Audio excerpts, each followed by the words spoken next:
Hi, I'm that font guy. This is the first in a series of videos in which I'm going to show you how you can create a writing system for your Conlang.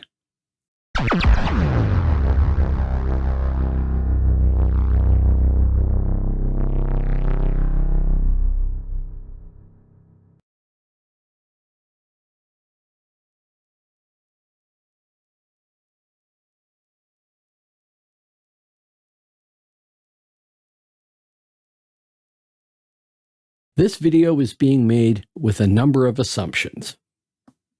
The first is that you have a Conlang or you have an idea for a Conlang that you want to build. The second is you might have a writing system design or might want to build a writing system design that you can use when you're defining your constructed language. Perfectly reasonable. You want to create a font for your Conlang because that lets you record your documentation on your Conlang and include written examples, which, for me at least, makes the whole project seem more believable, more realistic, more concrete.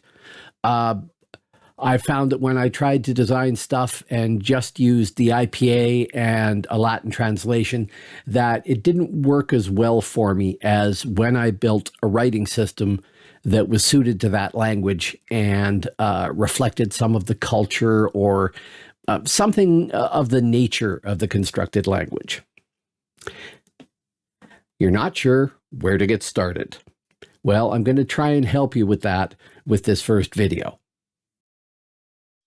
This is an intro to the basics, so I'm only really going to deal with 4 questions.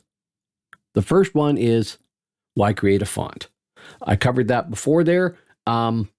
It lets you define the official version of your writing system. It lets you be consistent. It lets you save your output from your word processor where you're documenting your Conlang as a PDF so that you can send it to other people with the font included, and you don't have to send them the font separately. I find that I refine my designs over time. My most popular writing system that I built is one called Ashwadi. I've spent more time on that than anything else. And I think it's gone through 115 or more revisions so far. Some of them are small, some of them are huge. But the latest version of that font is the summation of all my thoughts concerning that writing system in a final form, and it is the official version, so to speak. So I think creating a font is the right step when creating a writing system like this. You might start off with a calligraphy pen on paper and come up with a design like that, and that's perfectly fine, or ballpoint, it doesn't matter. But creating it as a font lets you make it consistent and sets a standard. The second thing is what software to use. Well, there is free software that will do absolutely everything that I do when creating a writing system. There is free software that will do some of the things that I do. There is paid software that will do everything I do, and then there's very expensive paid software that will do everything that I do, and that's actually what I use. I use top-of-the-line FontLab Studio. I will cover your software options there. There's lots of programs for creating fonts. The principles are the same. It's just the layout and the way they work is a little bit different. The free ones sometimes have limitations that may or may not matter to you. If you're creating an alphabet, they probably won't. If you're trying to create a logography, they definitely will. The third point is mapping. Now, when you create a font, you have to select a mapping. What does that really mean? I'm not entirely sure. It seems to me that the mapping indicates the relationship between the keyboard layout you have and what's available on screen when you hit a key. So I'm in Canada, but I'm using a standard US keyboard layout because it's no different. If I was in a place that used Cyrillic or some other writing system like that, it might be more of a problem. You might want to map to an English language standard so that it's most compatible with other people that use your font. You might not. If it's just for your own use, you can map it however you want. Anyway, the point is that when you're creating a font, you have to select a mapping, and that determines what glyphs you're going to be working with potentially. And once you've done that, you forget about it. It's that simple. And the last point is, what's a glyph? A font consists of a varying number of glyphs. Each glyph is a tiny little vector drawing. And that's why it's scalable so easily. You can increase the font size because it just redraws it scalably. When you're building most writing systems, like alphabets and things like that, there's going to be a one-to-one relationship between the key you hit, defined by the mapping, and what appears on screen. When you're creating something that works like Arabic, and glyphs are going to be attached to each other in various ways, like my ashwadi, then a glyph might be part of a letter or a mark of some sort that can appear, and it gets more complex. If you're going to create a logography, then essentially each glyph is going to be a word, and that's much, much more complex. But basically, when you're building a font, you're working with glyphs. That's it. I'll show you how the basics of how glyphs work in just a minute. This is my ashwadi constructed writing system.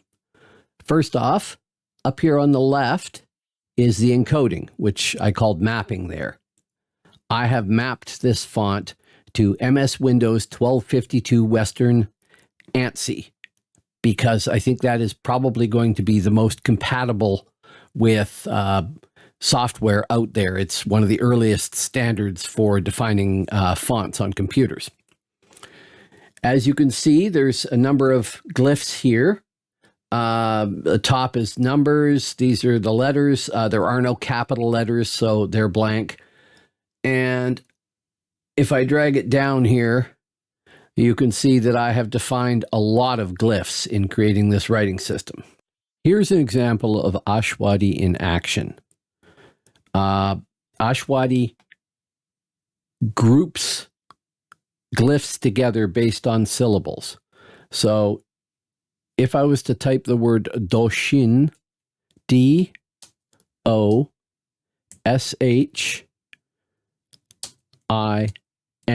that's the separate letters. But when I go to type that as a word without the spaces between them, we get doshin like that. It groups them together so that do is the D plus the O, and then S-H-I-N.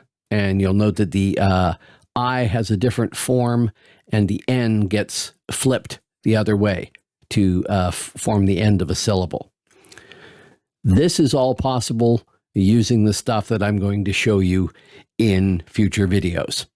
Now we're going to talk about the basics of a glyph. As I said before, a glyph is a tiny little vector drawing. So you define lines on the screen using your font software, and when you hit the appropriate key, that glyph is drawn on screen. There are a number of basic features of a glyph that it's important to note. First off, down here, you will see is the 0, point for your glyph drawing. This line here, coming off the 0 vertically, is the left sidewall. I think it's called a sidewall. Over here on the right is the right sidewall, which can be adjusted. You can slide it back and forth. Your glyph is drawn between the left sidewall and the right sidewall. Anything in your drawing which extends to the left of the left sidewall is drawn in the space for the previous glyph. Anything which extends past the right sidewall is drawn in the space for the following glyph. A glyph also has a ascender at the top here. Anything drawn above the ascender is actually chopped off by most font software. It should be drawn in the space for the line previous if there is one, but usually software just chops it off. And it has a descender down here. Anything drawn below that will also get chopped off. So your glyph needs to be drawn inside of those boundaries. Now, I don't know if you could see it, but right here there is a little arrow that indicates that this line is being drawn counterclockwise around this path here. Back to the origin again. The correct direction, I believe, is supposed to be counterclockwise. It can actually be drawn either way. You can reverse the direction if you want. And it doesn't matter most of the time. If you have a glyph that is has a hole inside it, so to speak, then those lines need to go in opposite directions. If I switch to the letter A here, there's a little arrow here that indicates that that outside line is being drawn counterclockwise, and a little arrow inside here that indicates the inside line is being drawn counterclockwise. Sorry, clockwise versus counterclockwise. They have to be opposites. If I was to reverse the direction of this interior line, then this would just look like a big black circle. That's it. So if we go back to the first symbol I was at there, this is the letter H in ashwadi. So if you hit the H key on your keyboard, when you've got this font loaded, this is what's displayed. And you need to keep in mind the fact that all of these things need to be in proportion and inside those boundaries that I mentioned. Now, the zero line vertically here is the base for all of your glyphs. So they're going to line up on that basis. It's like the bottom of the letters in the Latin alphabet. The ascenders go above the standard height, and you may have descenders that go below as well. But it's all going to be measured off of this baseline here. Let me see if I've got a descender here. Well, yeah, here. The letter Z. It's displaying a little oddly here, but there is the baseline there. Part of the letter Z goes below it, and the rest of it goes to this height here. But there is what I call a hook above it that in my writing system indicates that this is voiced. So the letter S would not have this hook, the letter Z does. So it's sort of featural that way. Again, though, you don't want to go all the way up to the top here, and you don't want to go all the way down to the bottom. Programmers that write font software generally use libraries, programmers who build software generally use libraries, and some of those libraries are a little lazy in terms of how they work. So sometimes when you get to the bottom line here, you might have it drawn correctly, but when you go to use it in a word processor, it may chop it off a little bit. So I always leave a little leeway. Same thing at the top here. I leave a little leeway here, although when I go back to H, I think it comes pretty close to the top. Yeah, I've left a little gap there, but not much of one. So that's the basic parts of a glyph. And everything that you do when you go to create a font is going to be based off of this and what glyphs you actually need. And I needed a lot of them with the design that I came up with. And that is due to the fact that, as I said, the writing system takes the the stuff that's written and defines it by syllable. And therefore, with a word like doshin that I had earlier, do at the start gets defined as one group, and shin gets defined as another. Now, if you're building an alphabet, you don't need to worry about all this stuff, but I thought I would show the most complex example that I've got just to illustrate the point of what can or can't be done with this stuff here and what you need to think about. Here's another example using my Evropiana alphabet, although I couldn't keep from making it more complex, so it's still got lots of glyphs to it. But this is an alphabet. Each of the glyphs stands on its own, but there are instances where there are ligatures, and I've played with it a lot, so it too has a lot of glyphs associated with it. And actually, I've forgotten how some of this works. I'd have to go play with it and see how it lays out. Here's the word Evropiana, the name of the font, when it's written. Here's the Zenati writing system that I built for the Zenati Berber languages as an experiment. It's an alphabet, but the letters, the vowels do join two consonants on this.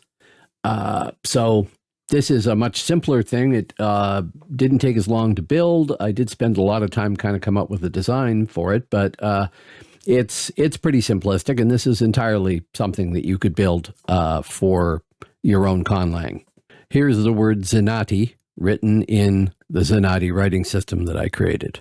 Here's an example of my ashwadi writing system being used in a design document, in this case, version 1.3 of my grammar. So you can see that where I'm providing examples of the language, I have included the writing system as part of the definition, even if mostly I'm going to be using the romanization to make things clearer because people don't know how to read ashwadi. But I think this makes the design document look more, I don't know, concrete, more believable. And that's why I create writing systems for my Conlangs. Now I'm going to cover software. There's lots of font software out there that you could use. I'm going to mention 4 packages because they're ones that I've used. I first started with Typelight 3.2 from Create Software. It's free. You can download that and use it, and it's perfectly suitable for making an alphabet, for instance. It will not do the more complex stuff that I've done with Adobe OpenType font scripting. But the same company makes Type 3.2 for $40 US, and it will do all the complex stuff that I'm doing. And I bought that and built a number of writing systems with it and quite enjoyed it. It's very well written. The next one I should mention is FontForge, which is open source and therefore free, and it will do all the stuff that you might possibly want to do. Unfortunately, it's written with a proprietary design for the UI. It is not that well documented, and I found it complex to use. It is capable, and I did try using it and everything else like that. It did a lot of stuff, but I found it a little awkward.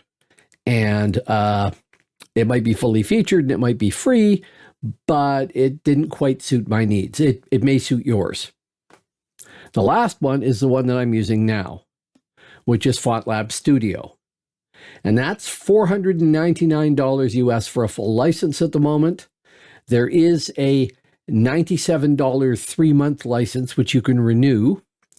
There is a $109 student license, which you can use if you're a student. And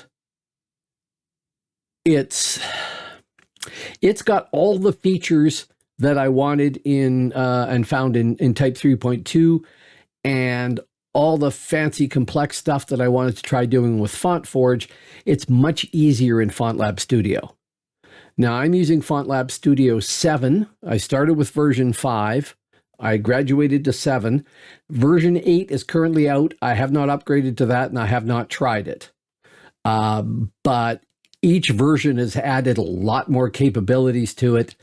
And honestly, I'm probably just barely scraping the surface of what it's capable of doing. It's worth noting that there is a free version of FontLab Studio, so you can try it. I'm not sure what limitations it has on it, but you can download it and try it and then decide if you want to buy a license for it. FontLab Studio is pretty much the Bugatti Veyron of font software, in my opinion. All of these programs work on Windows and the Mac, and FontForge will also work under Linux. So I'll provide links to these down below. And if you are inclined to follow up with this, you might want to follow the same path. Try TypeLite 3.2 and see if you like making fonts. And then if you do, decide whether or not you want to try Type 3.2, FontForge, or shell out for one of the versions of FontLab Studio. Okay, so that's it for the first video. I hope you enjoyed that, and I hope you'll click subscribe. The next video should deal with deciding on what type of writing system you want to create for your Conlang. Bye.